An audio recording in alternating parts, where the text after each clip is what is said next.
You ask Tiger to solve. This deals with linear equations with one unknown.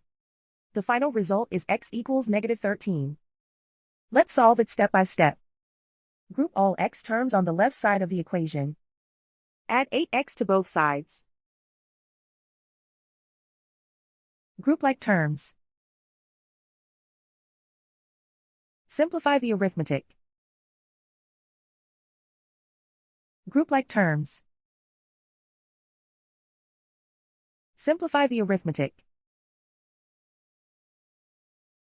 Group all constants on the right side of the equation. Subtract 14 from both sides. Simplify the arithmetic.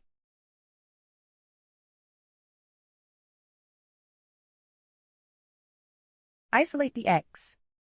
Divide both sides by 2. Simplify the fraction. Find the greatest common factor of the numerator and denominator.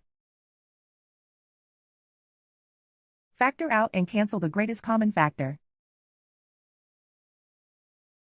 And so the final result is x equals -13.